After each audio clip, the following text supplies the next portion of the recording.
Mr. Chair, you're live. Oh, okay.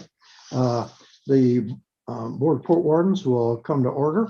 I'm Dean Godley, the chair, and we have with us tonight Willie Sampson, Scott Anderson, and Robert Shapiro. Also, I know we've got Kimberly Consley, that's recording secretary, Carrie Berger, Kevin Scott, and Mike Melanoff. For my fellow Port Wardens, we have an agenda before us. I would propose for a couple of reasons, including that Willie is not going to participate in the old business, and also because the other three do not seem to be too controversial, that we change this order and go to the new business first and then take care of the old business. And I make that motion. Is that okay with everyone? I'll make a motion to approve. Motion moved, second. All in favor, aye. Aye. Okay, we'll Aye. change the agenda. Also, last week we had a new policy that all comments had to be in noon on Monday.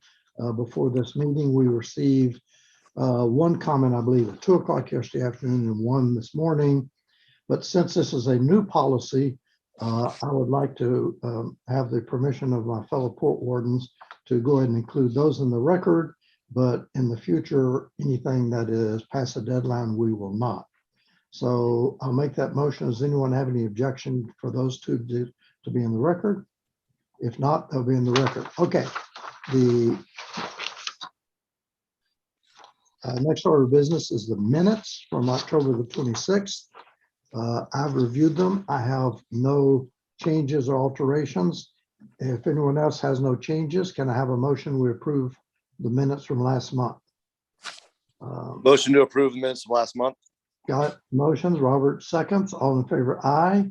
Aye, so the minutes are approved. We also have two findings of fact. Let's take them one at a time. 310 3rd Street. I also have no corrections on those. So if no one else does, can I have a motion to accept the findings from last month? Robert moves, Scott seconds, all in favor. Aye. That's approved. Second findings of fact is 135 Spa View, John Harrison. I again had no changes or alterations. Anyone have any concerns? If not, can I have a motion? We approve. A motion to approve. Moves, Robert seconds, all in favor, aye. Aye. So Aye. it is now approved. So the first order of business tonight, we'll go to the new business, which will be John Tillman, 125 Spa Avenue.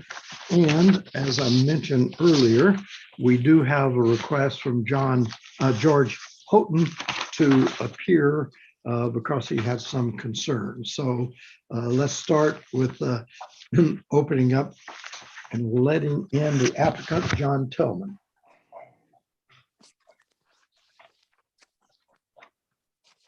Oh, there you are. Hi, John. Sorry. John, you're going to make your presentation. So why don't you go ahead and briefly summarize what you're trying to do for the Port Wardens, please. Dean, before we get started, do you want to swear him in? You know, that's a great idea just for a change. I'm sorry, Carrie. Mr. Tillman, will you, I don't see anyone else. There is one other person, Joseph Louise is here as well, Mr. Chair. Oh, okay.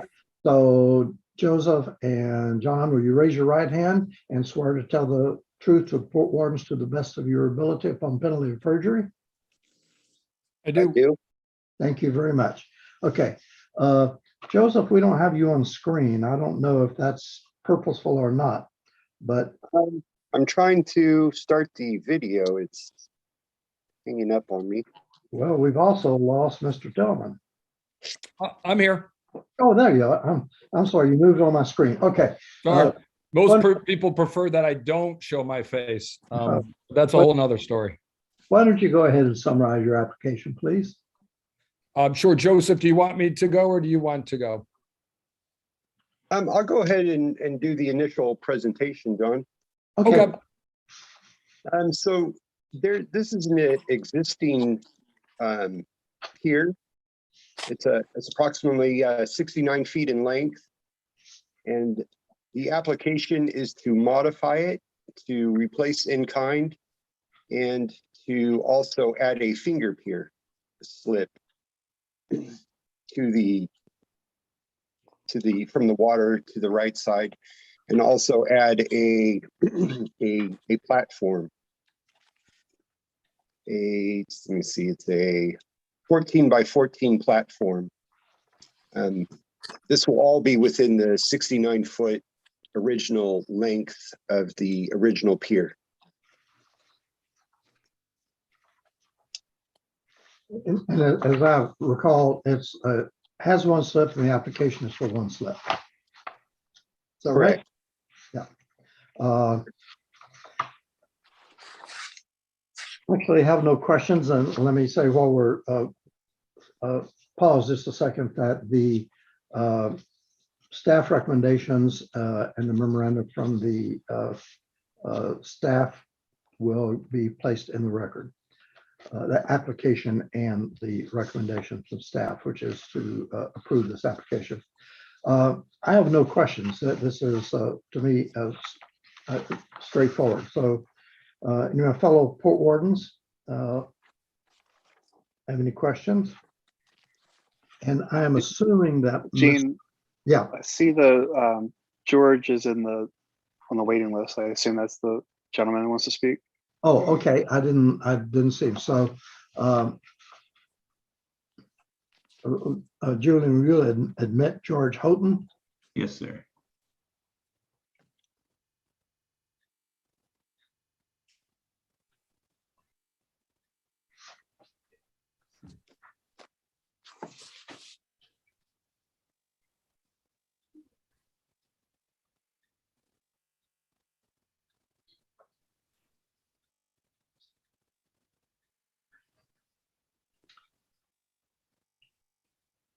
Mr. Houghton, you're muted right now. There we go. It's working now. Okay. Your request to for live testimony will be placed in the record, and I'm going to swear you in. You swear to tell the truth of the port wardens to the best of your ability upon penalty of surgery, upon penalty of perjury, not surgery. Sorry, perjury. Yes, I do. Okay. We operate strangely here, but you can make your comments. Well, I just wanted to make sure that there were no changes during the board meeting to what the last notification I received, that it wouldn't extend over that 69 feet out into the creek. And that is I just wanted to make sure that it wouldn't impact my my property any more than it already is. Okay, there was an updated, and I'm not sure what version you received, but whatever version you received, it is within the original 69 feet that existed before this application. That is correct. You're right. The version that was emailed to me was within that 69 feet. Okay, well, our updated version is also whichever one you received. So I think you have, your question has been answered. Right. Okay. Yes, it did. Go ahead. Yeah, yes, it has been answered as far as the length. Well, thank you. And the platform is as it is. And the Yes, the blue lift is on the other side of the dock, and it really doesn't impact me one way or the other. okay. Well, thank you. Any questions from the board of Mr. Houghton? If not, if there are no other questions, and then I will entertain a motion. I'll make a motion to approve. Second. Madison approved, Robert seconds, all in favor, aye? Aye. Aye. Okay, you are approved. The next application is Ronald and Carol Anderson, 709 Arundel Place.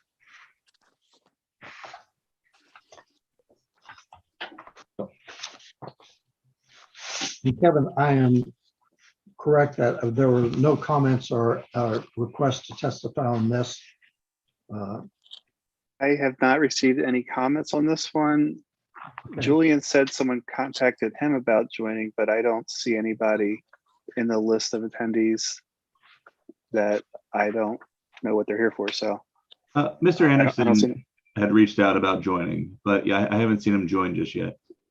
Anderson, the applicant. Yes. So the applicant is not here. Oh, he Well, is. the consultant, He just Mike joined. Marsh, is Oh, okay. Okay. All right, Mr. Marsh, did not realize that. So Mr. Marsh will be admitted.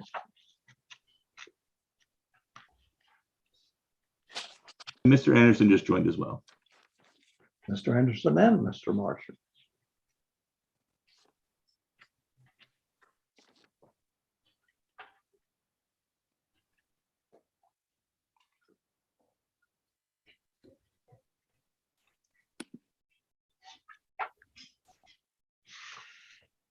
Mr. Anderson Yes. or Mr. Marsh, will you each raise your right hand?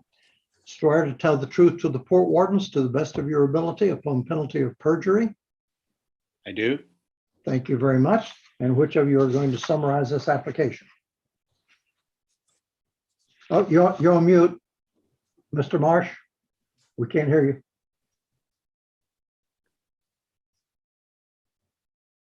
How's that? Is that better? That's better, yes. Okay. All right. So what we're looking to do, this is at 709 Arundel Place in Annapolis.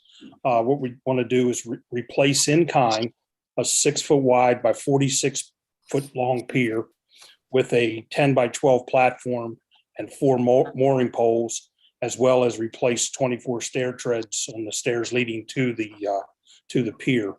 Total distance for pier and mooring piling is 74 feet, which stays inside the 75-foot harbor line measurement. Signs were posted on November 12th. We had 2 signs, one out at the road, one by the water. And then the letters were sent out to the 8 neighbors also on 11/12.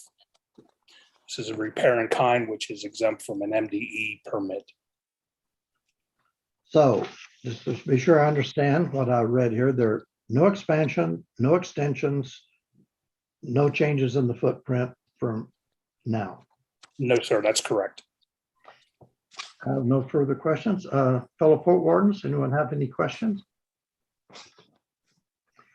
There are no questions. And again, the application and the staff report will be made a part of the record. And if there's no other testimony, can I have a motion? Make a motion to approve. Been moved, seconded by Mr. Anderson. All in favor, aye. Aye. You're approved. Thank you very much for your time. Thank you. Next application will be 16 Chesapeake Landing, the Annapolis Capital Yacht Club.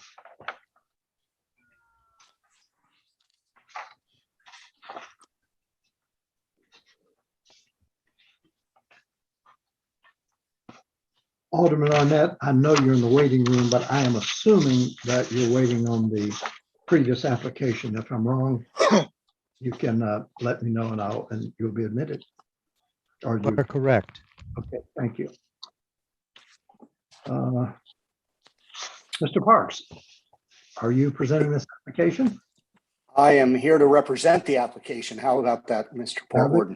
If you'll raise your right hand, you swear to tell the truth to the port wardens to the best of your ability upon penalty of perjury? I will. I do. Thank you. So why don't you summarize what you're trying to do? We're just trying to finish out the last section of the replacing the bulkhead at the along the water's edge from and it's a replacing kind of the final third. Actually, we've come in and done 2/3 over 2 separate approvals, and we're back to do that now. There's no expansion, no changes, replacing kind.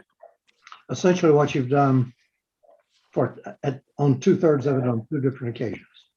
Or That's three correct. Occasions. Now we're going for 3/3 on 3 occasions. Okay. Third per occasion or some percentage thereof. Okay. Do any of my fellow port wardens have any comment? And no one is waiting. Kevin, you have no one else that wants to testify? If so, Correct. the application and the staff report will be made part of the record, and I'll be happy to take a motion. I'll make a motion to approve. Mr. Anderson moves to approve. Second, Mr. Shapiro, all in favor, aye? Aye. Aye. You are approved. Thank you very much, Mr. Parks. Gentlemen, thank you very much and have a good holiday. Thank you. The next application will be returning to old business, which will be yard at 222 Severn Avenue. And let me say at the outset that the new revised application will be made a part of the record. The staff report will be made the record, and I have a live request from Judith Budersek to testify. We also have, and that'll be made part of the record, as well as Hugh Hayes, one of the late applications, and Joseph Donahue, again, one of the late applications, but they'll all be made part of the record, and Richard Emmett. Just so we have the complete record. And Scott, if there's anyone I missed, you can let me know. But with that said, and I know, I'm not sure who all will probably testify. I know Ms. Templeton and Scott Milkey. So why don't the two of you raise your right hand? I'll swear you in. If anyone else, do you swear to tell the truth to the port wardens to the best of your ability upon penalty of perjury?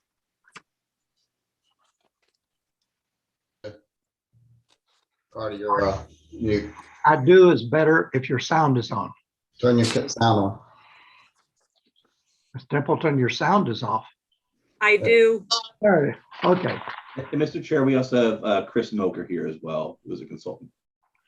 Chris, you swear to tell the truth to the port wardens to the best of your ability upon penalty of perjury. I do. Thank you. I'm not sure who's going to start or summarize, but we have a revised application. If you will describe that to us. I would love to start, please, and start by saying thank you for your time tonight and for reading the letter of mine dated 11/18/21. Has that letter been made part of the record? Or could it be? It will be made part of the record if I skipped it. It is part of the record. Thank you. In fact, is everything on eTracket part of the record? Just by virtue of being on eTracket? Oh, no, but Gene, there were a number of other exhibits that were sent over that I don't think you listed just now when you were reading them off. Oh, well, maybe I didn't receive those, but we will make all of those. How do we do this appropriately? We will make all the ones that Kevin received part of the record. Thank you. That's easy. Thank you. Tonight, I'd like to share with you an overview of the changes that I have made to my application.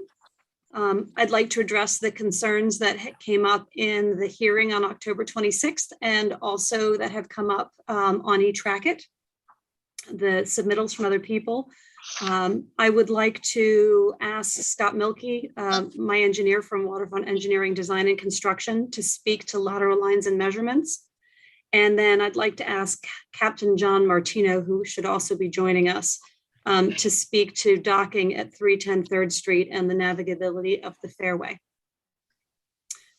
Before I get too far started, I'd like to share with you the guiding principles that I've been using as I've been trying to sort through a solution here. Number one, public access to the water is critical. Number two, we need to support the maritime businesses and the boaters in Annapolis so that we can continue to have a vibrant industry in our town. That maritime industry has changed and we need to meet the new needs of the industry and plan for the future For example, we have larger and wider boats that are easier to handle. Bow thrusters now come standard on most monohulls. We've also seen the city adopt some changes to the maritime zones as a recognition of how much the industry has changed. My plans also need to be economically feasible because this dock is going to be between $850,000 and probably $950,000. And we also have to follow the law as it exists right now, not what I think it should be or what I wish it were. Not allowed to ignore the parts that don't suit me. We have to apply the criteria in the code in a reasonable manner using the facts. The port wardens have to do this too, or that would be arbitrary and capricious. So the code doesn't say that nothing can change. It does ask us to be reasonable. You also asked me to work with the neighbors. I met with several residential neighbors. I presented to the Eastport Civic Association, and I have reached out to Mr. Miller on multiple occasions. Consistently, he has refused to compromise at all.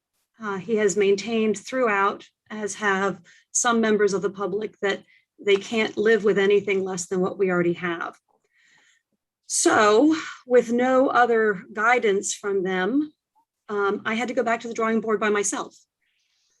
And I said to myself, how can I change this pier to provide as much clearance as possible for the public? Make sure I don't harm 310 3rd Street and make sure this is still economically feasible.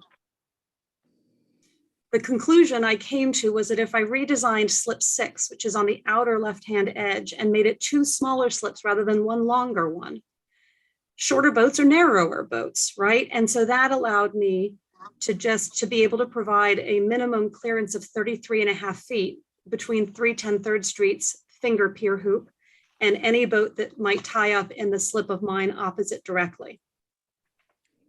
By the way, in Mr. Shaler's letter dated 11/22/21 that he wrote on behalf of 310 3rd Street and Mr. Miller, he says that standard 30-foot boats have a 9-foot beam. But respectfully, we need to consider new boats, not older boats. By way of example, please consider that a Robalo model R302 has a length of 29 feet 2 inches and a beam of 10.5 feet. You could also consider a Southport 30 FE. It has a length of 30 feet and also has a beam of 10.5 feet. Once you add a foot for a fender, that's how I get to the 11.5, which is how we end up with a clearance, a minimum clearance of 33.5 feet. My revised proposal does meet the code requirements. It doesn't increase water pollution or erosion, and you'll hear me, I'm going to be referencing 1516.020. It doesn't impair marine life, wildlife, or conservation or navigational hazards. It does not have a material impact on increasing boat congestion.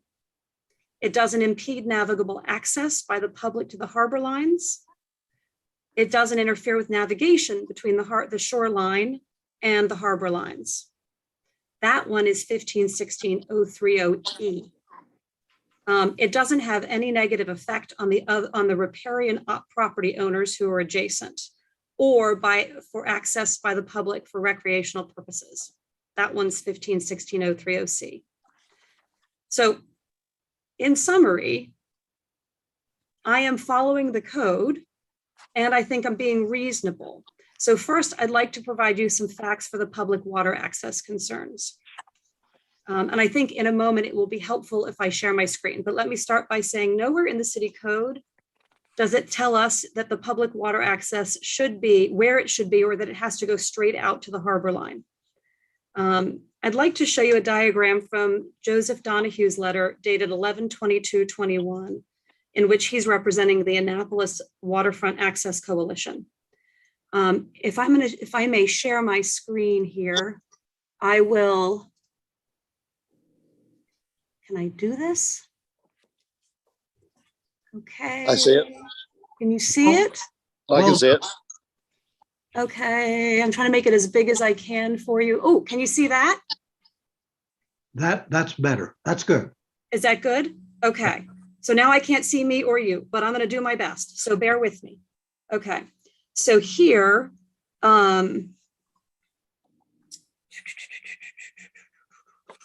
this is Mr. Donahue's third page in his document, which is also the first page of his Exhibit A. So you can see it on the screen, or you can flip to it. The city's developable, oops, I need to go page up. There we go. Sorry, this is the first page of his Exhibit A, or the third page of his document. In green, I want to show you, this is the city's waterway yard in green. It goes from the end of 3rd Street out to the Harbor Line, and that's where it is. And you'll hear more from Mr. Milkey about that, but that's the public water access that must be protected. Now, if you go to page 3, the last page of Exhibit A, it's a little clearer to see, I think, in plan view. Can you see that? Yes. Okay. So the gray here is the public water access. So here's our fairway. There's the fairway. It's approximately 207 feet long, right? Here's the part of it in orange that gets narrower with my proposal. It's about 5.5 feet wide by 21 feet long. It's the area of the fairway that gets a bit narrower. While we're on this slide, I'd like to just point out that per the lateral line code calculations that are required in 15, 18, 100, 310 3rd Street's lateral lines are shown here in dark blue dashes.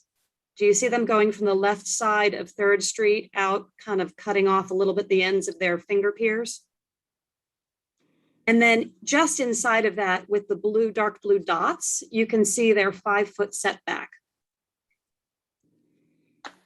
In his testimony on October 26th, Alderman Ross Arnett said that 25 feet would satisfy his legislative intent for the new section of the code. That new section is 1516.030E. And I'd like you to note here that the fairway entrance will be wider than 25. It'll be 33.5. And that the fairway itself is narrowest at its midsection at the 30 feet wide. And that none of that is changing. It's only changing out where that orange box is. The public can get in and out easily. It's been doing that for years. If you go now to page 2 in Mr. Donahue's Exhibit A, which I'm showing you now on the screen, you'll see an aerial photo that was taken this October 20th. This is a picture of how the fairway is commonly used. This is just typical of how the fairway is used day to day, and the public has been getting in and out without any issue all along. And I'd like to pause here just for a minute to let you know that it was never my intent in any of this to scrutinize 310 3rd Street's use of their property. But because they haven't given me anything to work with and haven't worked with me in any reasonable manner, I feel like I have to point out a few of the things that I'm about to point out to you, the Port Wardens. You will note here that several of the boats tied up to 310 3rd Street are tied up outside the structures at that marina. Here, let me show them to you in red. So those are the parts of the boats that are at 310 3rd Street that are tied up outside their structure. I also want to point out that there are a couple of locations highlighted in yellow, that those boats narrow the access to 28.5 feet. One of those boats is narrowing the fairway by 9 feet. The other one is narrowing it by 10.5 feet. And still the public hasn't had a problem getting back and forth to the harbor line. In 1518-100A, the code states that, quote, no vessel shall be moored such that any portion of the vessel is located within 5 feet of a lateral line. Here in red shows you the 5-foot setback from their lateral line. And the boats, the parts of the boats you can still see are where they're allowed to be. And anything in red is not allowed to be there per 1518-100A. Now I'd like to turn to some facts that show that my proposal doesn't have a negative effect on 310 3rd Street's marina. Okay, so we're back to Mr. Donahue's last diagram. There will not be any material or unreasonable impact on increasing boat congestion. If you can see here, at the outer left edge of my tuning fork is now 2 slips where it was 1 before. So that's slip 6, now 6A and 6B. This orange slip 6A, the outer one, the new one, is not inside the fairway. So we don't actually have a change to the number of slips in the fairway because one of them is outside of the fairway. So we won't have a change to the number of boats. And also the boats will continue to use the fairway the way they always have. There's really only 1 slip at 310 3rd Street that's going to experience a change. We're now looking at Mr. Donahue's Exhibit A again on page 2. And you'll see an orange box out there. That is where the fairway will be narrowed under my application. I want you to take a note of what's inside the red circle here. I want you to note there are no mooring piles between the finger piers at 310 3rd Street. Okay. Because there aren't any mooring piles, you can only tie boats up to each finger pier, just like you see here, which means that area only has 2 slips, just like in the picture. Only the slip at the end is across from the narrowed area. So it's just this boat in blue or this slip in blue that is going to experience any sort of a change. So it's important to ask, can a boat get in and out of that slip? Now, Captain John Martino hopefully will join us and we'll be able to speak more about that later. But the short answer is yes, boats can get in and out of that slip. I know this because boats already do get in and out of a slip from a spot in the fairway that's already narrower, only 30 feet wide. So take a look now at the boat in green. It's a long catamaran and it's tied up between the mooring piles at 310 3rd, where the bulkhead is, where the fairway is only 30 feet wide. If that green catamaran can get in and out of that slip at 310 3rd, where the fairway is only 30 feet wide, then it can certainly get in and out of the slip at the end of the dock, where the fairway will be 33.5. Also, you see on this picture that that boat and others can clearly get through the fairway where it's narrower at 28.5 feet, like it is here. See the measurements in yellow. In fact, it's the boats at 310 that they themselves commonly narrow the fairway because their boats stick out beyond their structures.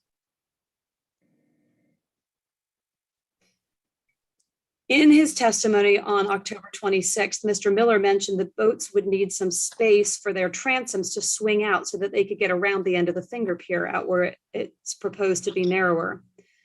You can see here that because there are only 2 boats tied up between the end finger pier and the middle one, there will always be so-called swing space, even with wide catamarans like in this picture. See, the swing space is there in purple. And I will say you've now seen a white line pop up on the screen. I meant to have that on the other diagrams. That's the outside edge of where boats will be tied up in our proposed plan. And I'm sorry that wasn't on the other screens. Mr. Miller also during his testimony on October 26th expressed concern that the slips at 310 3rd would be rendered almost useless and that the value would be almost gone. Honestly, that's just not true. First, Mr. Miller's already renting all of his slips, despite the fairway being regularly narrowed to 27 or 28 feet. Under my proposal, the entrance will become 33.5 feet, which is notably wider than 27 or 28. Perhaps more relevant, though, let's take a look at how this fairway would compare to other comparable fairways. I'm going to provide this data to you to respond to the criteria in the code. If you could take a look at my letter dated November 18th and turn to the table on page 15, which I will also show you here on the screen. you'll find a list of all the comparable fairways on Spike Creek. And in fact, below that, you'll see all the comparable fairways in all the city waters. And on the pages that follow, in case you need something to put you to sleep at night, you can look at pictures of every single one and where we measured. So what's comparable, right? We measured fairway entrances. So that's entrances that that are openings leading to multiple slips. We measure them at all the street ends, between marinas and inside marinas, wherever there are boats that are 35 to 42 feet long, because that's what's comparable to the boats that are going to be here. On Spa Creek, there are 13 comparable fairways to the one at 3rd Street. They average 29.3 feet wide. The median is 31.22 feet wide. This proposed fairway will be 33.5 feet wider than the average and wider than the median. This is particularly important because it shows that I'm seeking an opening that's consistent with all the other fairways under the Port Warden's authority. All those other fairways have been approved, and I'm seeking one that will become the second widest comparable fairway on Spa Creek. Further, I think it's important to note that all those other locations are able to rent their slips at fair market rates and keep their marinas full with fairway entrances narrower than what's proposed here. So Mr. Miller should be able to do that as well. I'm going to stop sharing my screen here so that I can see you all again. Okay, hi, everyone. During the October 26th hearing, Mr. Scott mentioned a question about enforcement. Would we be able to enforce, would this be able to be enforced? And while I know that that is not in the Port Warden's, not the Port Warden's issue, it's a city issue, I'd still like to mention a couple of things. First, I'd like to draw your attention to a letter from Frank Biba, who worked at the time for the city of Annapolis, and it's dated March 13th, 2008. It's page 3 of the written testimony I sent in on 11/22. And that one's, I think, part of the record now because it's up on eTracket. I share that only as an example of how the city has in the past enforced issues like this. It also seems to be fairly common practice to approve applications with conditions. For example, I saw at the end of the October 26th hearing that the Port Wardens were listening to, were hearing PORT 2021-022 for Mr. Harrison. Mr. Scott recommended and the Port Wardens applied a condition to the Harrison's application such that they weren't allowed to tie a boat up at the end of their dock. So there must be a fair way and a straightforward way to enforce conditions like this if they're applied regularly. In this case, the harbor master could very easily use a laser measuring tool to determine the clearance. What they could do is walk out to the end of the finger pier at 310 3rd Street, and they could point a laser measuring tool at the boat across the way, press a button, and they're gonna be able to measure right there how wide the clearance is. Those laser measuring tools are available at Home Depot for $25, $50. I have one I'd be happy to lend. In the October 26th hearing, I was also asked, why can't I just move my whole pier to the right and leave some more clearance? I would like for us all to take note in the last phrase of 15-16-020C directs the Port Wardens to consider, among other things, quote, the present and projected needs for any proposed commercial or industrial use. I have to take into account the same maritime industry changes and needs for wider and longer boats for the other piers at my marina, just as I had to for this one here. As I go pier by pier to replace them, all the fairways will be similarly impacted, not just this one. 33.5 feet is the minimum clearance that I can really live with and still have an economically viable project for 3rd Street Fairway that works considering everything that I need to consider for what the industry needs for the other piers as well. It will be wider than the average and median comparable fairways in Spa Creek. In fact, it will be the second widest. I'm sure you all have read Mr. Shaler's letter dated November 22nd that he wrote as counsel for 310 3rd Street and on behalf of Mr. Miller. There are several misrepresentations in that letter that I would like to address here. The law does not say anything about property lines extended. My developable waterway is bound by the lateral lines defined by 15, 18, 100. And so is 310 3rd Streets. That is the law. Mr. Shaler's letter states that I am trying to take public property for private gain. Well, that's what 310 3rd Street is doing by renting to longer boats than they're legally allowed to, and for which they're able to charge more money. 310 3rd Street also makes money by allowing their tenants to tie up boats outside the harbor line on the far side of their end finger pier. And 310 3rd Street 100% blocks the city's waterway yard, where you saw it earlier on my first screen share in green. 310 3rd Street has boats that extend into the public fairway, narrowing the public's access. Unlike 310 3rd Street, I am not trying to use public property for private gain. I'm trying to meet the maritime industry's needs. I'm trying to listen to our mutual tenant and the other maritime businesses and trying to meet their needs, all while ensuring that the public continues to have safe access from the street end to the harbor, and while making sure that I don't harm 310 3rd. I'm addressing the criteria required by the code in a reasonable manner. And my approach is consistent with the comparable fairways on Spa Creek that are governed by the Port Wardens. 3rd Street would become the second widest of 13 comparable fairway entrances on Spa Creek. Nowhere in the code does it say we have to keep the status quo. Change is okay as long as it meets the criteria and is reasonable. I am grateful that you've listened as far as you have. Next, I'd like to offer Scott Milkey as an expert in marine engineering, design, and construction, so that he can speak to lateral lines, measurements, calculations, and widths. And after that, if he's able to join us, I'd like to offer Captain John Martino of the Annapolis School of Seamanship as an expert in boat handling and docking to speak to the navigability of the fairway and usability of the slips. Mr. Templeton, before we move from you, I have a couple of questions. One is I want to be sure I'm reading the plans right, and that is in your new proposed pier, the new 2 slips that are 11 and a half. There are no pilings on that side of the pier. Is that true? I can't see any drawings, so there are no pilings.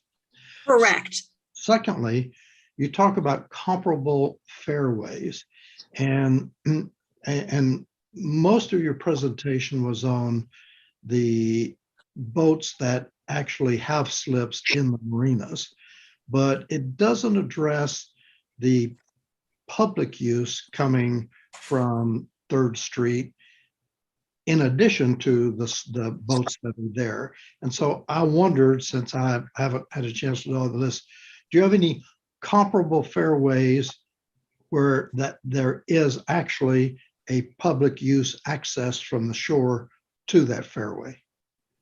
So on 4 of those other locations, there are street ends.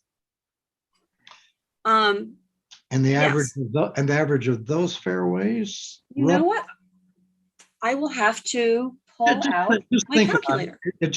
It occurred to me that we're not really talking about apples and apples when you look at all the fairways. It's, there's competition between kayaks and boats potentially if you have a public access. So you just might consider that while Mr. Milkey is making his presentation. I'll pull out my calculator. I will also say that I didn't take a lot of time today to talk about the boats that the public uses from the street end, because I thought we talked about that last time and I didn't want to repeat myself, but I'd be happy to address that too. I don't need that right now, unless another Port Warden does. So I'm sorry to interrupt the flow, but I just wanted to put those questions out there. I will hide myself and calculate. Okay. As you all know, my name is Scott Milkey. I'm a professional engineer that specializes in preparing these type of applications and presenting before the board, and as well as the county and court. And I've been doing this for approximately 30 years. We prepared all the drawings for Cardi, And I just wanted to kind of go through some of the items. I hope she can share the screen now with some of the drawings here.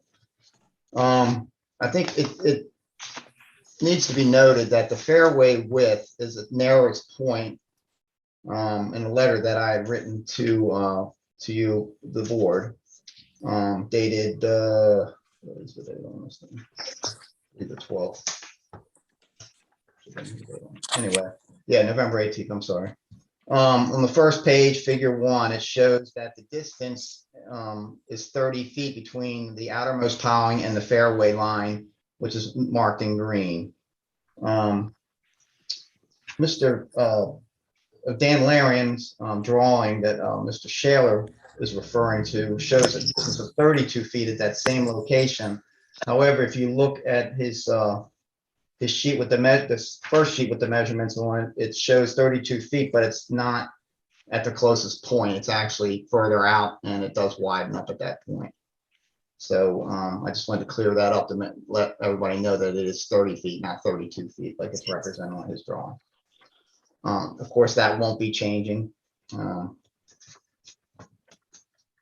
think Cardi really went through most everything pretty well.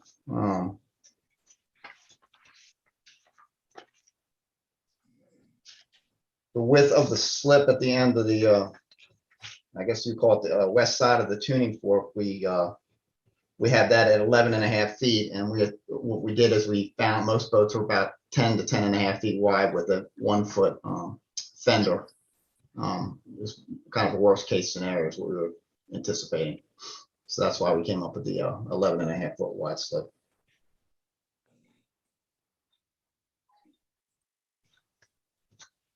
The lateral lines.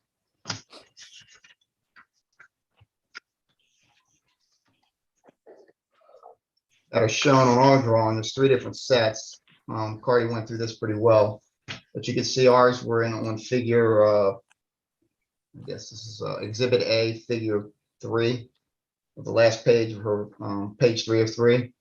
It shows the our lines in blue with our blue setback, and then it shows 310 3rd Street's lateral line. And then it also, the page before that will show that the city's actual lateral lines, if you do their access, kind of go straight across the middle of 310 LLC's pier. So I just want to explain how all those lines are shown that way, just so it's clear.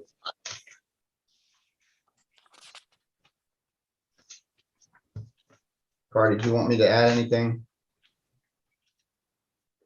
No, thank you. But maybe the Port Wardens have questions for you. Yeah, there was one thing I did want to bring to your attention. This is a case that I did several years ago over in Benby Beach. I know a lot of you are familiar with those piers over on that Bayfront Drive. And one person built their pier at an angle, and Frank Beebe always told me that all the piers have to be parallel on that whole street. So we did that and ignored basically the code because we were told that doing the lateral lines the way it's supposed to be done was incorrect. We had to do this. This was their method of extending lines in that area. Well, unfortunately, we got to the Port Wardens, we got our MDE permit, and we got through the appeals period, and the pier was built, and the pier had to be, we got sued, and they had to pull the pier out because it was not done per the code. So these lines are extended per the code, and you can't just say the end of the street goes straight out. I know the city's working to change that, but at this time, I mean, we're bound by these rules. So, this is what it is, what it is. So I just want to make sure that was clear that, we can't just slide lines, the way we like them to work. I wish we could. It would make my life a lot easier. I think we all share that frustration as the city works on this. And our colleague, John Butler, who's not with us tonight, would be the world's expert on being frustrated by the law. Yes, but I know that's a very important thing for him. He's been terrific in his analysis. Yes, I agree. Okay. Are there any other questions of Mr. Milky? If not, we'll proceed with Mr. Milker. Ms. Templeton, I'm sorry, is Mr. Milker now up? So If there are questions for Mr. Nolker, absolutely. I know that Captain John Martino's finally been able to get in to the Zoom. So he would be next if you would like to swear him in. And I can also, when you're ready, answer the question about the average width of comparable fairways at street ends on Spa Creek. Give me that answer quick. 30.44 feet. Thank you. Mr. Martino, do you swear to tell the truth? Raise your right hand, please. Do you swear to tell the truth to the Port Wardens to the best of your ability upon penalty of perjury? I do. Thank you very much. Proceed. I submitted I don't know if you had a chance to see the letter that I submitted, which dated the 22nd. And it explains how and has diagrams available for how boats would be able to get in and out of slips with the fairway drawn to the way Cardi has it drawn. So we looked at it in a couple different ways with 30-foot boats and 42-foot boats. What we did was, with scale drawings, we took some of the boats and literally cut them out and drew diagrams to see how to show how it would work. It is not, I'm not going to say that the width of the fairway is luxurious, but it's certainly not it's not even close to the narrowest in Spa Creek. And there's more than adequate room to swing those boats in and out of those slips. And I explained the techniques you would use to do so. Thank you. I'm not sure what time you submitted that letter, but I don't think I saw that. But I understand the gist of it. The simple concept, based on the last time you had a meeting and I testified, was I think there was some discussion of whether that was easy for me because I am an expert and a captain and all that. But the point is, as the founder and president or CEO, I guess is now my title now, of Annapolis School of Seamanship, I have been teaching boaters of all levels of skill, from the very novice new beginner boaters to the experienced captains, and we teach them on all platforms. But we do teach on cruising sailboats. In fact, last week I was just on a 42-foot catamaran for 10 days. So this is something we do, and the techniques that you would need to get in and out of those flips are not what I would call advanced. They are basic maneuvering techniques. The use of a midship spring line to pivot around a piling, or differential thrust in the case of a catamaran to twist the boat, or as commonly referred to as twin screw, twin screwing the boat out or pivoting out using a spring line. These are not, these are basic concepts. These are basic things that are done, and it does not require an expert.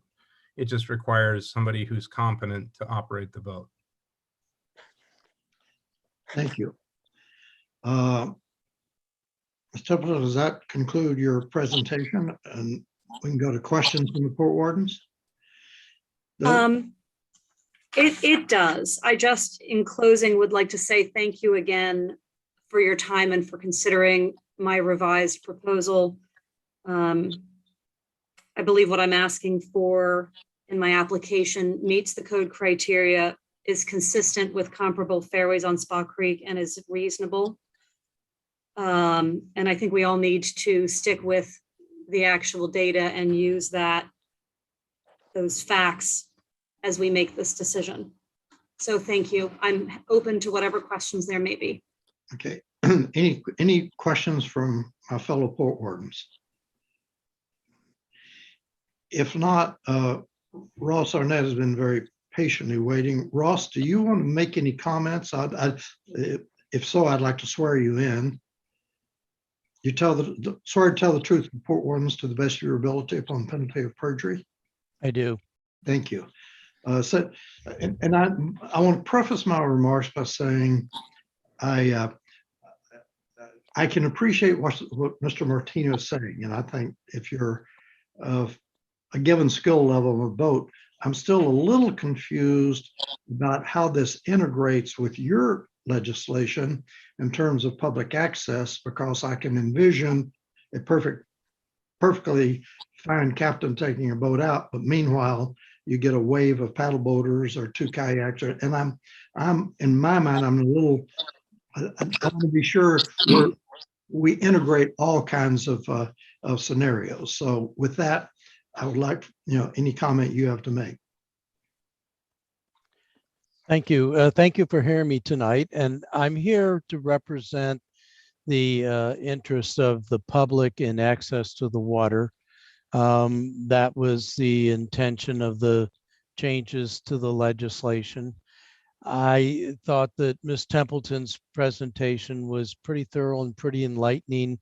I did have concerns about what was granted for 310 3rd Street, but it is the purview of the port wardens to change lateral lines from time to time. And if you're going to do that, I just want to make sure that they're changed in a way that protects the access of the public out to the harbor line.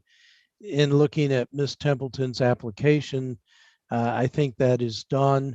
I would not like the characterization that I only want 25 feet. I would like to maintain as much of the public access as we can have off of 3rd Street, but this does seem to do more than that. And in that case, I think that it protects the public interest. And that's all I have to say. Thank you.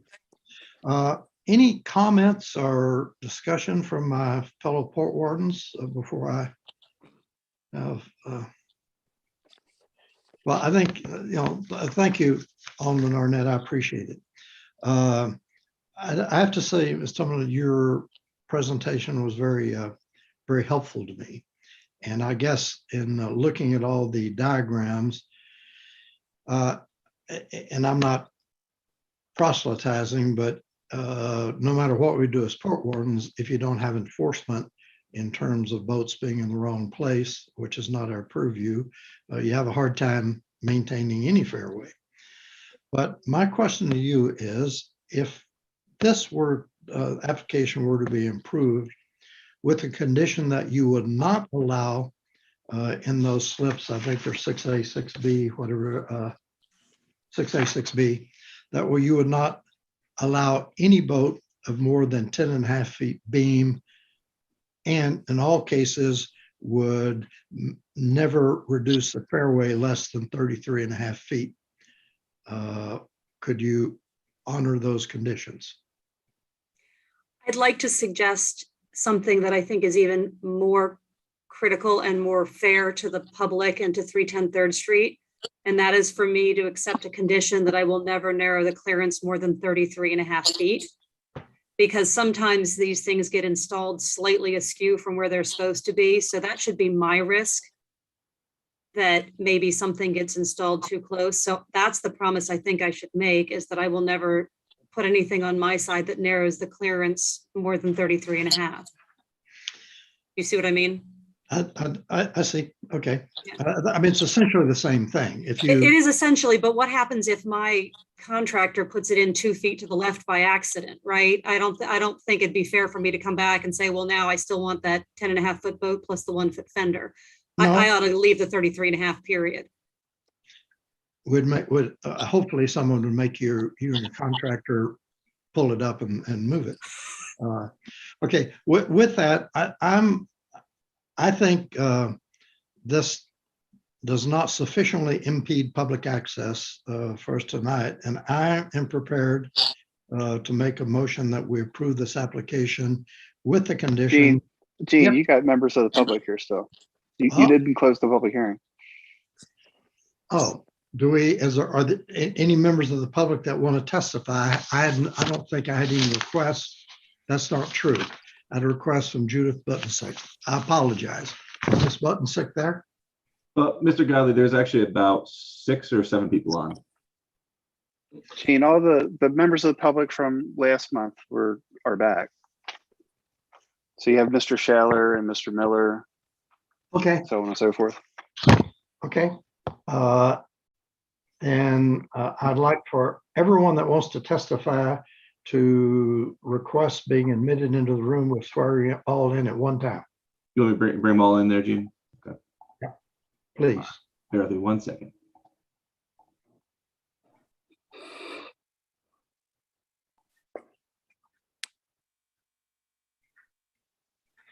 And I think out of courtesy, we should start with Mr. Miller at 3:10. And either Mr. Miller or his attorney, Mr. Scheller, or however you want to do it. But everyone that I see, Ms. Boomsick, you're there, Dan. This is Mr. Donahue. Second, we got to get Mr. Shaler. And then Mr. Larian is here as well. Yeah, yeah. Okay, I think everyone's on the screen. Anyone's going to speak, please raise your right hand. I would just like to ask one quick question. Mr. Godley, Chairman, you've just, I think you made a motion there to approve this application without hearing testimony from everyone. I'd like to just be reaffirmed here that you haven't already made a decision before you hear testimony from Mr. Shaler, myself, Mr. Miller, please. I have not. So if you'll all raise your, and if you wouldn't speak until you're sworn in. So everyone's going to speak. Please raise your right hand. You swear to tell the truth to the court wardens to the best of your ability upon penalty of perjury? I do. Thank you. Sorry for my slip of the tongue. Mr. Miller, how would you like to proceed since you're the adjacent party of interest? Thank you, Chairman Godley. I think Charles is going to lead us off, if that's okay. Okay, Mr. Shaler, and your letter was made part of the record. Thank you, Mr. Godley. And you know, I will give a brief statement, then Mr. Miller, and then Mr. Larian. Good evening, Port Wardens, members of the general public. Charles Shaler with Baker Donaldson on behalf of 310 3rd Street. Just want to make a few comments based on what we've heard tonight. And this is all about Ms. Templeton Yard LLC's revised application. And we certainly appreciate Ms. Templeton making the efforts to reduce the impact by 5 feet on the slips. However, as you'll hear tonight from Mr. Miller, that impact still has a severe adverse effect on 310 3rd and the fairway or waterway. One of the issues that we have a severe concern about is that it encroaches into an already existing fairway or waterway going from the end of 310 3rd Street to the channel or to the harbor lines, if you will, out into Spa Creek. Ms. Templeton does have space to the east where she has room to shift this pier. So that even if she shifted the pier 5 feet, she would then not be encroaching further westward, the west side of the tuning fork, at the expense of 310 3rd Street and or the public. That is, Ms. Templeton made a comment about my letter that private gain at the public expense. We view it that way because it does encroach west out to an area that she's not occupying now. And our concern, one of the fundamental ones, and I don't know how the Port Wardens is going to grapple with this issue, is that over the past 30, 40 years, the city of Annapolis has, in essence, de facto created a policy, if not law, that the lateral lines on this section of Spa Creek, at least, if not parts of Back Creek, because Eastport's set up in a grid pattern, are the lot lines extended into the water. Right or wrong, that has what has occurred. And the Port Wardens' past decisions over these past several decades have adhered to that. And that creates a conundrum for this body. I don't envy you on that, but that is what it has done. And that is what the city has allowed to continue. And there is case law that would support the longstanding proposition that that longstanding policy does become the governing law. It's unfortunate that's where we are. So to resolve this, Ms. Templeton, if you take both her lateral lines properly extended into the water, has space to accomplish what she would like to do. I know she doesn't want to do that because she has future visions, and we don't begrudge that, but we are where we are today. And she has the room to resolve the issue that is before this Port Wardens. The other part that we have concern with, well, Ms. Templeton identifies one of the 30-foot slips as maybe being an encroachment into the fairway, and the channelward slip does not. You're putting two more vessels into a restricted, constricted, congested waterway. And that is one of the primary concerns you'll hear from Mr. Miller and Mr. Larian. So you have to take that into account when you're looking at 15-16-030C and the other criteria. How is it affecting the adjacent riparian use and owner and the public's use and the congestion in the waterway? So with that, I think I will turn it over to Mr. Miller because I don't want to repeat myself. What I've stated in my letter still holds true regardless of Ms. Templeton's comments here. And to the extent Mr. Martino's letter is entered into the record, we have not seen it. We would like the opportunity to respond to it to the extent that's required in this case. And I'll turn it over to Mr. Miller unless anybody has any questions. Hearing none, I think it's Mr. Miller's turn. Thank you, Chairman Godley, and thank you, Port Wardens. Appreciate the time tonight.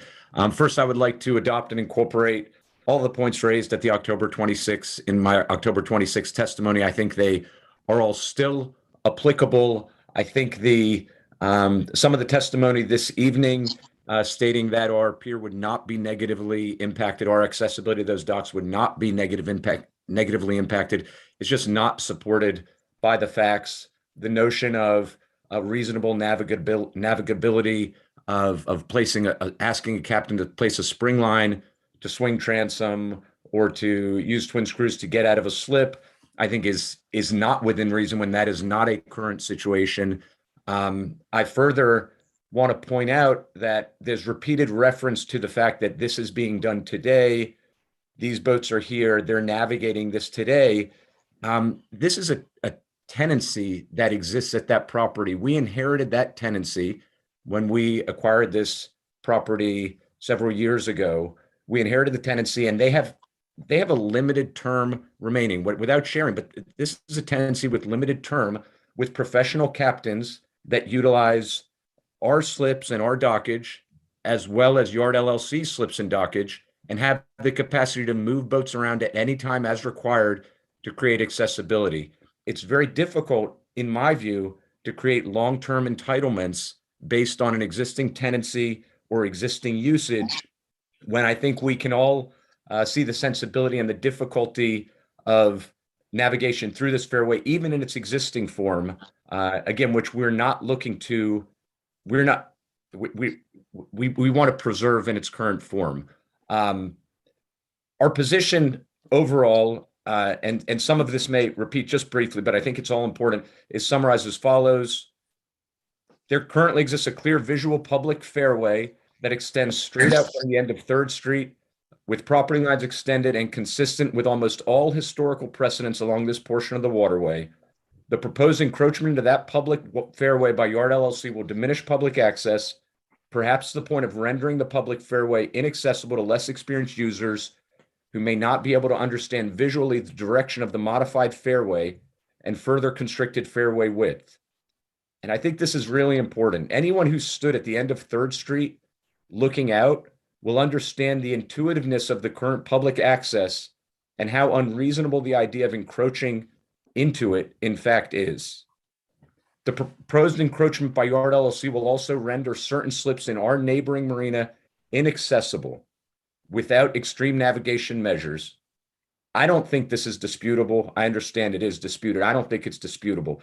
It will render certain slips in our marina inaccessible and obsolete, causing basic navigational disruption and serious tangible long-term economic harm to our property. Through various calls and a meeting with Yard LLC, we have expressed that while we have a strong interest in being good neighbors and helping however we can, we believe the proposed structure and encroachment into the existing public fairway is simply not reasonable and inappropriate. And I think Cardi will confirm. I've said this to her in nice ways. It's not personal, but I've said it repeatedly to her, and I have found there hasn't been much. Well, I'll leave it at that. I've said it repeatedly. We think it's not reasonable. We think it's inappropriate. In respect to the recent revision submitted, we think reducing the encroachment by simply reducing the beam width of proposed dockage, subject only to enforcement, rather than shifting the placement of the dock to avoid any encroachment into the public fairway, seems somewhat disingenuous and not in the spirit of protecting the public access and preserving navigational accessibility to our neighboring marina. Lastly, all of this is more surprising when viewed in light of the fact that Yard LLC has the space within their existing marina footprint to shift their proposed dock eastward toward the chart house and eliminate any encroachment into the existing public fairway. On our side, the westward side, we have existing 40-foot slips and a 39-foot existing fairway. On the opposite Yard LLC side, the eastward side, they have 35 to 40-foot slips and a 40-foot existing fairway. I understand, as has been conveyed, Yard LLC's interest in maximizing the economic value of their property, but doing so at the expense of public access and to the clear economic detriment of our neighboring marina should be offensive to all interested in preserving the public good and sets a highly problematic precedent. Thank you very much. Miller, I have one question for you. We've been shown diagrams, and I believe the diagram showed in red the boats at your marina that were one at the end over the harbor line, and then several that were beyond the pier. Are those drawings accurate? Are the images accurate that are showing those boats in out of compliance, so to speak? Yes. Yeah, yeah, there's photo imagery reporting as such. So yes, I think that's all accurate. Okay, thank you.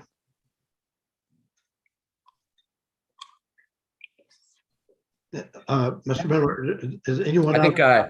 I think I'd Mr. like to Larian is going to speak next. Okay. Good evening, Fort Wardens. Dan Larian representing Miller Development. Just want to let you know, I built the existing pier at 3rd Street 21 years ago, and the Port Wardens approved that footprint, which was replacement in kind, and that's what we're doing currently again. My barge is 32 feet wide. If we close that opening up to 33.5 feet with my fenders on my barge, I won't be able to get a barge in there to rebuild that structure. So I would like to maintain that 39 feet. Most all bridges in the state of Maryland are 32 feet, except for the one down Knapp's Narrows is 61 feet. They're designed to allow those barges to access for future construction. As Mr. Miller pointed out, Cardi pointed out all these widths of fairways, but she conveniently didn't point out the width of her fairway, which is 40 feet for 40-foot boats. So it is not 30 feet or 33 feet. If you go over to Tecumseh, which is the adjacent property on the other side, they have a 50-foot fairway for 25-foot boats. So what we have is 44, 35, 32, 37.5, and 39. That's what we're used to. And we really don't want to consider any change in those dimensions. And if you go on Google Earth today and you pull it up, which the convenience of Google Earth, you can go back now, you can go back 10 years from now. There's no boats outside the mooring pile line as we look at this marina today. But you go over to the chart house and most every boat they have is outside their fairway and into their alleyway. So it's ludicrous to say that today we're going to have an 11-foot boat. Tomorrow there may be a 16-foot boat in there. And who is going to enforce that? If we can't enforce the boats that stick out beyond the slips, how are we going to enforce the width of the boat that goes into the tuning fork? So I think that at this point, when we do our permits, first thing we do is go on site, take field measurements. So those measurements that I have on my drawing are done with a tape. We also go on Google Earth, and we also go on a map measure quest to double check that. That 39 feet shows up both times on Google Earth and MapQuest and in a field measurement. So disputing that my measurements are off by 2 feet, well, I can tell you this, that if piles are driven out of plumb and we have a change in tide of sometimes as much as 5 feet, if the pile's laid over, then it gets closer together. If it's laid over the other way, it gets that the dimensions change. So when those Google Earth photographs are taken, it's with an optical lens, which is no more accurate than a foot. But I can tell you the tape measurement is exactly within an inch. And I feel that all my measurements are correct.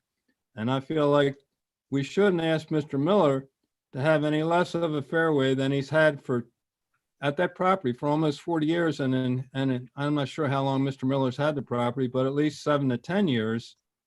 And there's not always catamarans in there. There's a lot of monohull boats in there. And when I built that marina, I questioned the fact that we didn't have enough mooring piles in there. And the owner said over in France, they put a cable between the piles and they tie all the piles up. They tie all the boats up without any mooring piles. So you can take boats and tie them side by side and fender them off, and you can have monohulls on the whole entire marina. So it's not always going to be a catamaran. Most of the time it is, because that's what it's catered to, but not always. So I feel like we should not narrow the existing channel, because that's what we've had for 21 years. And that's what was approved by the Port Wardens 21 years ago. And that's pretty much my summation of what I think would be fair. Thank you.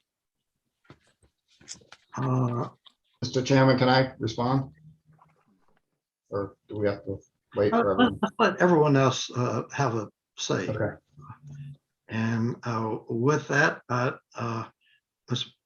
Ms. Budenstuck, will you proceed? Yes. Good evening. My name is Judy Budensick. I live across the street at 211 Severn Avenue. I had been receiving emails from neighbors telling me that was really filled with a lot of misinformation, saying what this project was and calling my attention to it. So because of that, I felt to get the answer, I would just approach Cardi. We've been neighbors for 25 years and ask her what the rumors were and what in fact the story was. She made it clear that the public access that she and one of her tenants, Annapolis Canoe and Kayak, have graciously provided for years was not going away. That was one of the comments that was being said, that that's where I put in my paddleboard, and I have for many years, that all of that was going away because Cardi was expanding her marina.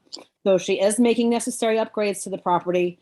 She is still the same incredible neighbor and allowing us, the general public, access to that. I mean, that's where I putting it in my paddleboard. She needs to make necessary upgrades, but she has been a great friend to the neighborhood and probably to strangers that she doesn't even know who puts in there.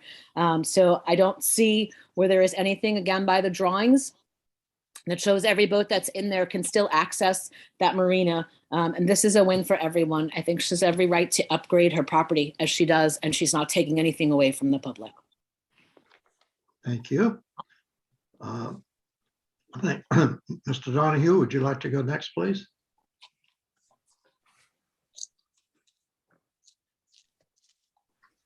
Thank you, Chairman Godley. I appreciate it.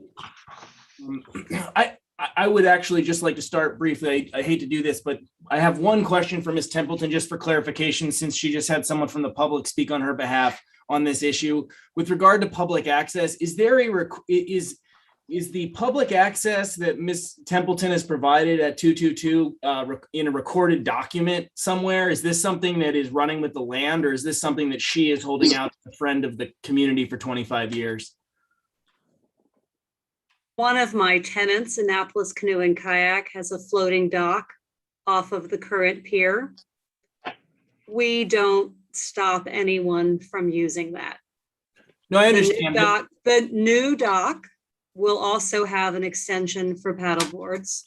This is not something that is a condition of anything or that is officially written. This is one of many examples, including people walking across our property, walking their dogs, including us renovating to keep buildings looking the same but being useful going forward.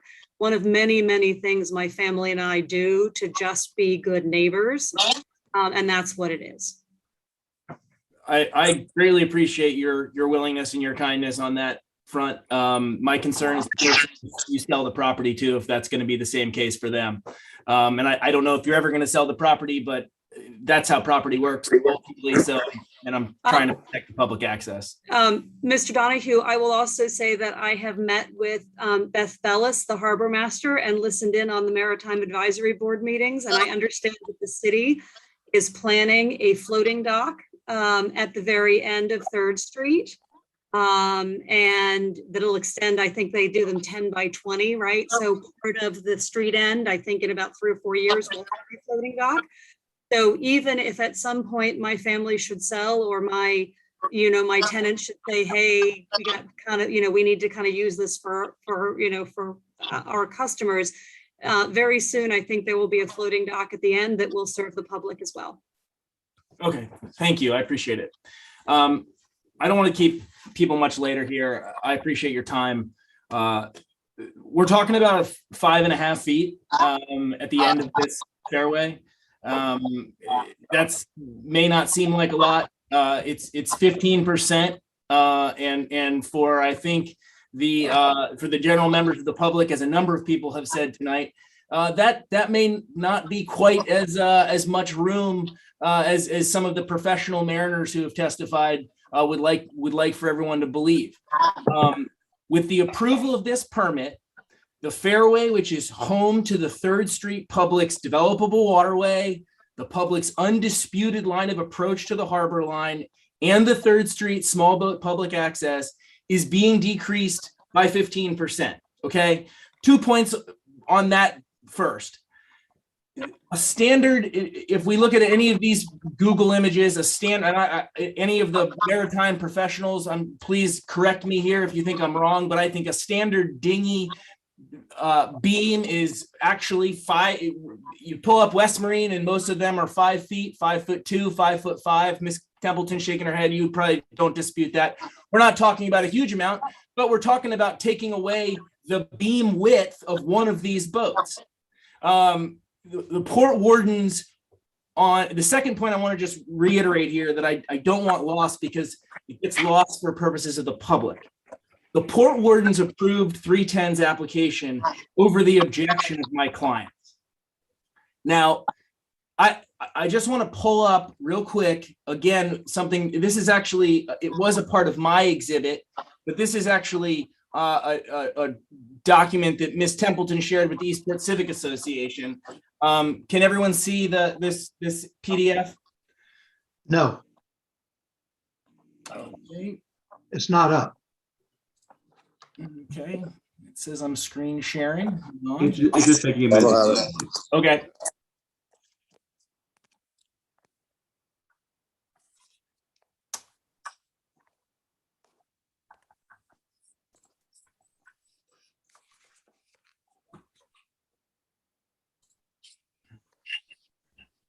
Mr. Donahue, you might want to end it and then try again.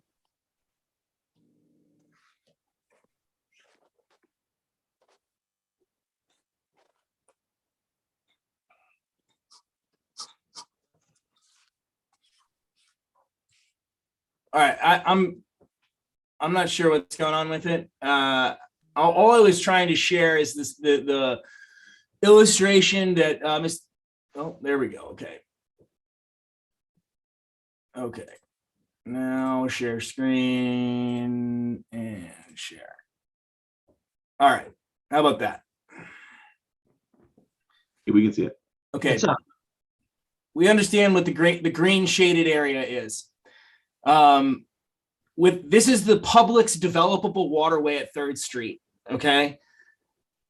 By approving 310's application to replace their pier in kind at 310, the port wardens have plainly done one of two things.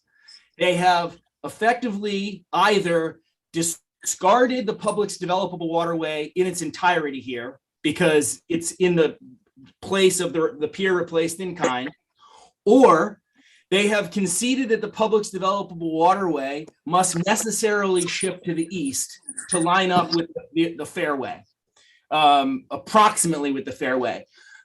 Now, I understand that's a method that is inconsistent with Title 15 today, but I think most people would agree that that's probably the most logical thing, most reasonable way of approaching this thing. And I think Mr. Shaler even made a very compelling argument that that's actually how the Port Wardens have been dealing with these issues for the last 25, 30 years. This is also, to move the fairway to the right is really the only judicially reasonable way of doing this, because otherwise it's just a plain taking of a public right to a developable waterway. Regardless, it's gone, it's either gone or it's in the fairway. So it has to be in one of those two places. Now I have to quickly share Ms. Templeton's photograph that she, or one of her screen shares here. You know, this photo does a great job of illustrating why the decisions of this board have very real world repercussions. Okay, so I'll flip it in here real quick. So this catamaran at the end of 310 is I believe a catamaran called Crazy Cat, and here's a photo of it from the fairway. Okay, so while yes, we can point the finger to enforcement and we can say that, well, it's not within the purview of the Port Wardens to deal with enforcement. We are just looking at lines in the water. The decisions made by this board are having real world effects, and it does matter that the other component of city government isn't doing its job. And if the Port Wardens aren't going to take into account the fact that one part of city government isn't doing its job, then I don't understand how we can just march forward as though these things aren't happening. I mean, we're not talking about, look at this little cutout here. If you actually look at the end of Crazy Cat, the catamaran on 310, everybody's got a piece of this, okay? All of the marina owners are neglecting their own enforcement, the city's neglecting their enforcement, and all of this is happening at the expense of the public. But if you just look at the end of this, Ms. Templeton's diagram is very clear. That 28.5 feet from the end of Crazy Cat to her new slip is actually shortened from 28.5 by 5.5 feet, which is the width of her slip, to 23 feet. So if she does come in there, or Ms. Templeton is a very nice person, I have no doubt that everything you say you're going to hold to. If Ms. Templeton sells the marina to somebody and they start playing the same games that 310 is playing, we're going to have a 20-foot, 18-foot wide gap at the between those docks. I mean, it's like watching this in slow motion is unbelievable. I don't need to repeat the title to everybody. The Port Wardens shall make certain that the proposed structure or barrier will not have a material impact upon increasing boat congestion or impede navigable access by the public to the harbor lines from any point of public property. Material impact upon increasing boat congestion. As to this point, 2227 has offered testimony of professional mariners to the effect that the 15% decrease in the opening to the fairway has no material impact on the actions of professional mariners. I hope it doesn't, because that would be surprising. What would also be even further surprising is if all members of the public who are using these ribs, these 5 foot, 6 foot wide ribs or small boats. I saw a little electric, one of the little electric boats coming down. The photo I just showed you was an electric boat. That would be surprising if all of those people were professional mariners. This is also, I would, impress upon everyone here, anyone who's involved in this board has obviously qualified, on the water, understands that we aren't talking about the day when this photo was taken, where this overhead photo without a hint of wind and this nice calm breeze. We're talking about June, July, August, when all of the midshipmen's families are in town, when we got people renting boats and kayaks and catamarans and every size of everything, and people are trying to come in and out of these places. And this diagram, I mean, this is reality. Again, I got to put it back up because it's just like such a perfect picture. This diagram shows what this is going to become if this board approves this application. I don't understand why we're not taking action on all of these marinas for allowing this stuff to go on, but we are going to have boats overlapping here, and it's not going to be a matter of, the public has plenty of space. They got 25 feet. We're going to be talking about people having to zigzag out of these marinas to get around these boats. And they're going to be zigzagging in 17-foot Boston whalers. We're going to be talking about fiberglass on fiberglass. These are real issues. And these are not sophisticated mariners every time, guys. You really, really, please, think that portion of this through. I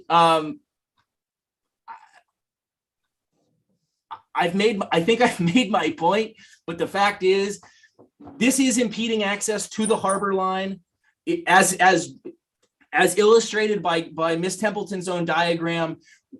How much it's impeding, I don't know. Is it material congestion? Without question. You narrow a gap that much at the end of a fairway, that is material interference with navigation. Thank you very much. I know it's 8:30. I have nothing more. Mr. Chairman, can I respond to any of that? Yes. Mr. Donahue, I appreciate your passion.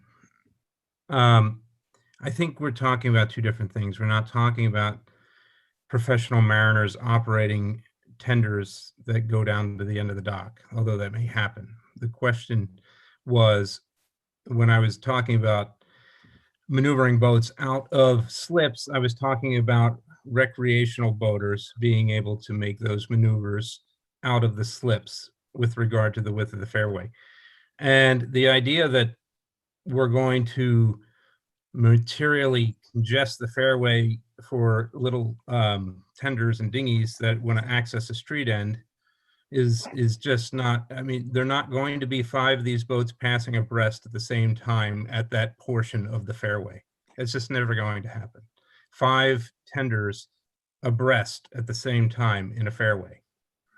So that I don't see that this impacts at all the street end. And as far as Ms. Templeton goes, there's no better steward of marina public access on her own private property than Cardi.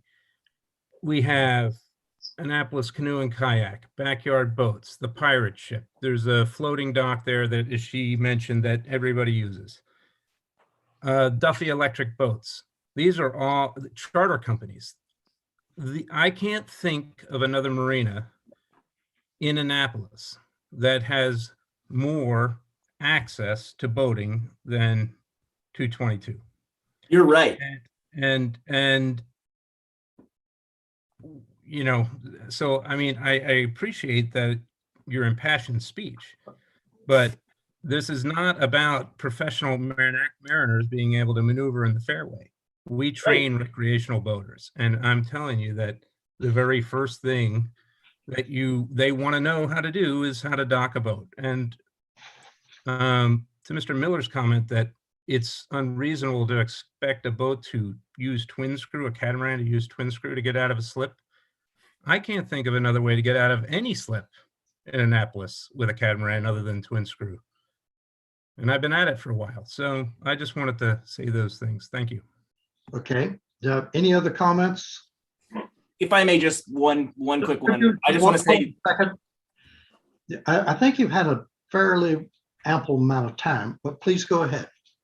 I just wanted to say, none of this is directed at Ms. Templeton. And I would echo Mr. Martino's comment that Ms. Templeton's property is probably the most publicly accessible property in the city. This has nothing to do with Ms. Templeton, her charm, or her clear capability of putting forth her good case here. This has to do with the fact that the Board of Port Wardens is eroding the rights of the public by allowing little exceptions here and there. And that's what the problem is. It's got nothing to do with Ms. Templeton. Thank you. And Sir Mr. Thomas. Mr. Thomasini, thank you. I'm going to echo that, Joe. I have a great amount of respect for Mr. Donahue and the work that he's done. Cardi's support of the maritime industry and of public access to the waterway is intentional. She has done it with intent. She is a person of character. For Mr. Miller and Mr. Shaler to call her disingenuous is exactly the opposite of any experience that I have had with her in my 20 years as a tenant. Okay, So, can I just say, before we start a lot of other comments, that Ms. Templeton's graciousness and her granting of public access is not an issue here. And I understand that. So I'd like to focus on the issues of congestion, narrowness of the fairway, public access in this application. To the Port Wardens, I don't believe that to be an issue. The defining length at the end of that street end is 14 feet, no greater than 25 horsepower. There is no public access for boats that need to spin around on their length greater than 14 feet. Kayaks, paddleboards, canoes in flotillas have been leaving from that floating dock on Cardi's property for the entire time that I have been a tenant. And Mr. Dave Young, who owns Annapolis Canoe and Kayak, has been there longer than I have. Rental fleets of kids from local schools who come down and rent every boat in his thing and have been able to leave and come back without issue. There is not an issue of operating small craft from that street end between the pilings and docks boats who are longer than their docks in the entire time that I've been there, 20 years. And it is not an issue. That is not an issue. There is not going to be an impediment to public access if the end of the dock is 33.5 feet, which she's agreed to commit to. And the reason that I speak to Cardi's character is because what I know about her is that she is a person who follows rules. If she says that she is going to maintain 33.5 feet, then Cardi is going to maintain 33.5 feet. Thank you. Is there any member of the public that I've forgotten or that didn't show up? If not, I would like to, any Port Warden, anyone have any questions? If not, I would like to grant 5 more minutes to Mr. Miller, 5 minutes to Ms. Templeton to use yourself or any of your designees, and then we will close the record of public testimony. Thank you. Go ahead. Thank you, Chairman Godley. And I appreciate the additional time. I just wanted to respond. And look, I've said this to Cardi. Cardi and I have had very civil conversations, very nice conversations. None of this is a personal assessment regarding Cardi or her company or anything else. It relates to decisions that are being made in this respect. I stand by my prior statement that I think the encroachment being proposed is not right and is not appropriate, because I think it does negatively impact the public access, which I've previously outlined.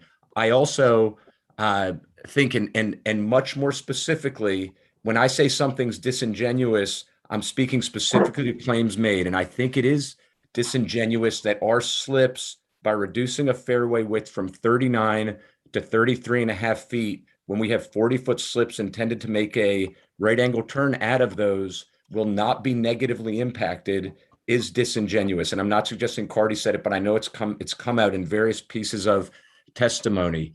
To Captain John Martino's point, certainly the twin screw navigation, perhaps I misspoke. Maybe that is normal. We all know that. That's fine. The notion of throwing the spring line, many of us had to do on running single screw watercraft, but that should not be an acceptable condition of a reduction in fairway width that says, oh, it shouldn't be an issue. You can have a captain throw a spring line to spin at 90 degrees. And gee, not to mention you've got transom swing problems and whatever else. I think that the economic harm to our project is real. I think if you refer to the prior testimony, and I think the interaction between all parties at the prior hearing went into that in detail. I think it's real and tangible. One may say, well, gee, Mr. Miller, that's okay. You have to live with it. But I think we have to all acknowledge that it's plain and simply true. And last thing I would say is, and I don't have the capacity to screen share, but if you pull the images, and this speaks to going to the street end and looking out at the actual navigable fairway and actually looking at the existing mooring piles, which exist on the right side looking outward, the actual mooring piles which are there, and understanding that for practical purposes, those are going to be the edge of a hard dock, or maybe a foot inside of there are going to be the edge of a hard dock. When you stand and look at that, or if you look at that in the photographs, and I hope folks were looking at that in the photograph tonight, when you stand and look at that, it's a rather aggressive encroachment. It may not look like it dimensionally or otherwise, but it's a rather aggressive visual encroachment there we deem to be problematic. And that's when we say it's an inappropriate ask. I think it's just detracting from public use, and I know it's detracting from our property's use. And I think that I think I'll close with that. I appreciate the additional time. Thank you, Mr. Miller. Ms. Templeton, would you like to say anything else? Let me first say thank you so much for all of your listening and consideration. I know there have been a lot of documents. I know there has been a lot that's been said, passionate and calm and everything in between. I know you all are volunteers, and I know you take your role seriously, and thank you for being thoughtful about this. As to the facts, I would like to remind everyone that the fairway is only 30 feet wide in the middle. And that's between a mooring pile at 310 and my piling line. It's only 30 feet wide. And we can have, I see Mr. Miller, you're shaking your head, but we have had an expert witness in Mr. Milkey say that. And so at 33.5 wide, that will still be wider than the middle. Number one. Number two, I'd like to remind everyone that legally 310 3rd Street only has 30-foot long slips. So if they maintained the slips and used boats that fit where they're supposed to be, they'd only have 30-foot slips. That is also not correct. That setback from the lateral line. Third, I'd also like to say, and I didn't point it out, although I could screen share if you want, but Mr. Miller has 30 feet clear on the west side of his whole pier. And he's got a full 32 feet, I think, before he gets to Tecumseh. And you know what? He could flip his pier in the other direction, and he could have a whole bunch of clearance there. So if we want to talk, he could move his pier west or south, whichever it is, towards Tecumseh, and he could have plenty more space. I didn't suggest that during his application. I have not brought up any of the enforcement issues. And I just want to say, I appreciate your consideration. What I'm asking for in my application meets the code criteria.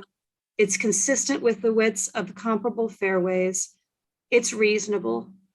And thank you. Thank you. Fellow Port Wardens, any comments?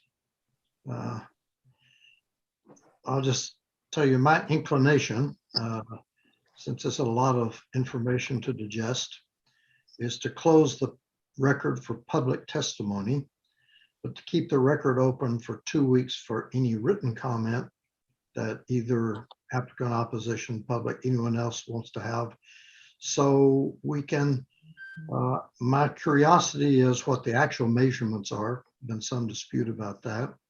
Mr. Shaler's comment that there is a law, if not policy, of extended lateral lines, which I think might require some fleshing out from my experience. And then since we've been trying to diligently follow the code in the last few months. And any other issues that anyone might want to address, because there have been some dispute in the facts here. So I'm prepared to make that motion if I don't see any opposition from my fellow port wardens. That being the case, I move we close the record for public testimony. We maintain the record open for any written testimony to be submitted within the next 2 weeks. And I don't have a calendar in front of, but Kevin can close the business to Tuesday, 2 weeks from now. And then we will deliberate on the testimony that we've heard tonight and any further written comments. That motion has been made. I'll second that motion. Made and seconded. All in favor? Aye. Okay, that's unanimous. So we will deliberate on this and make a decision at next month's. Do we meet in December, Scott? Kevin, me? No, unless you call for a special meeting, the next scheduled regular meeting is January 25th, 22. We'll deliberate on this January the 25th, and we will have a more extended record. Thank you very much. There's no more business to come before the Port Wardens except my personal appreciation for everyone's interest, their clarity. Some of the exhibits are very enlightening to me, and for people's interest, passion, and civility in appearing before the Port Wardens. We appreciate it, and we will see, I'm sure, most of you in January. So with that, we are hereby adjourned. Thank you, Mr. Chairman. Thank you. Thank you. Have a good Thanksgiving. Thank you. Happy Thanksgiving. Happy Thanksgiving to you all. Yeah, thank you very much. And